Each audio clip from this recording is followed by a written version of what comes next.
Why move a mountain? Today I'm going to talk about Pikeville, Kentucky, the city that moves mountains. This is an image by the Kentucky Geological Survey prior to 1970.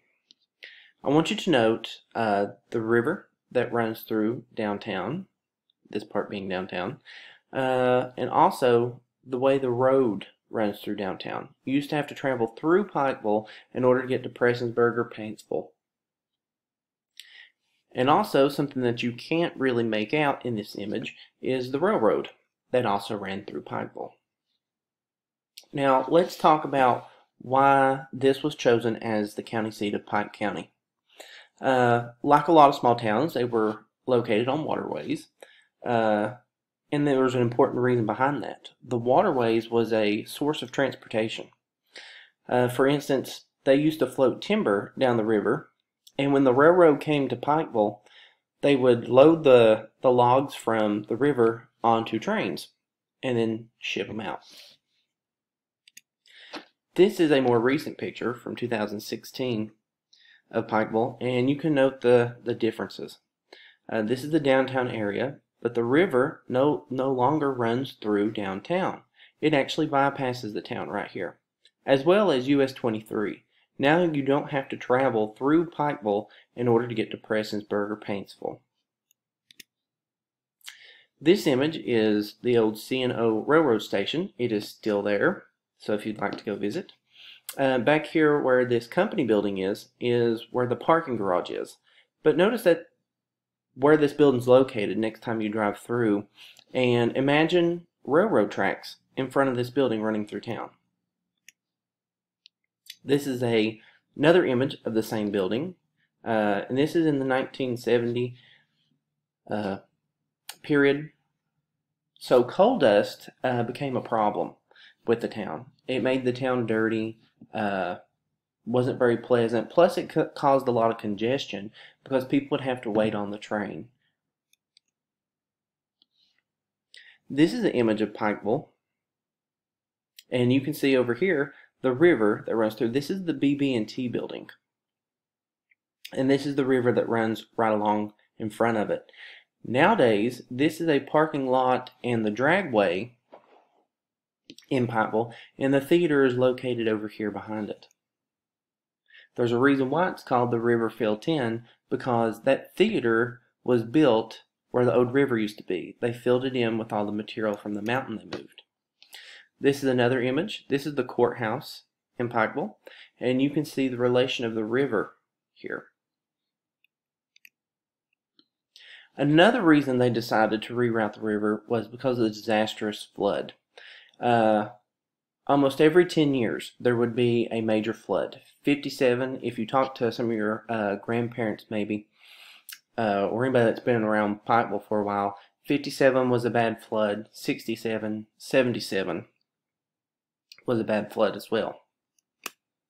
This is a picture of Pikeville that is flooded. Here's the actual river, and this is the town. In 1977, 5 to 8 inches of rain fell not only in Pike County, but also the neighboring counties. If you've been to Williamson, West Virginia, you can see that they built a flood wall on account of this, because that town flooded as well. But like I said, most towns were located next to a waterway because of transportation. This is after the 77 flood, after the water receded, but you can see all the flood mud. Now, over these next few images, look how populous downtown Pikeville is. Now you see a few empty stores, but back in this time, downtown was like going to present-day Walmart. This is Pikeville College Gym, flooded with water. This is another aerial view taken from an airplane of the river. You can see where the river runs, and then this is the town. This is what I was talking about. Look at all the different signs and shopping.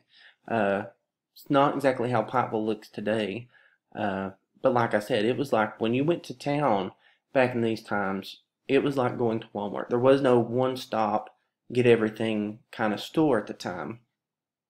So you'd visit Pikeville and you would go down the streets and just stopping store by store. Another image. And this brings us to the Pikeville Cut-Through Project. This is a historical marker that you can read, and I'm surprised that a lot of students don't realize what they're driving through when they go to like Walmart or just going through Pikeville.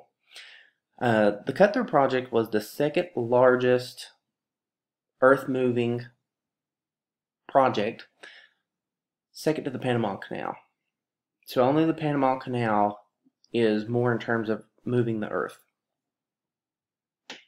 And let me go back. Mayor William Hambly.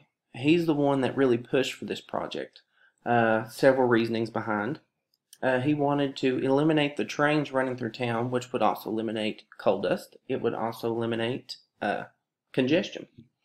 Plus, he said, well, with every time that we get flooded, it costs quite a bit of money to clean this up from the damage. So if we spend all that money from future floods, then we could build to where we don't have to deal with this flooding anymore, and in turn, over the long run, save money. This is a picture of them relocating the railroad track. Now, up on this hill is Bob Amos Park. Over here is Cedar Creek. But this is the railroad track before US 23 was taken through, and this is the rerouting of the river.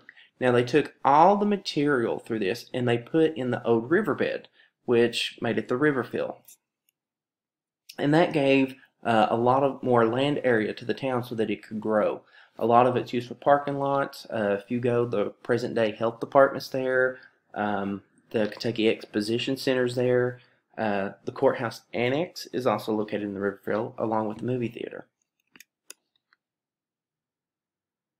This is a picture of the overlook, and this is that historical marker sign that you can go read.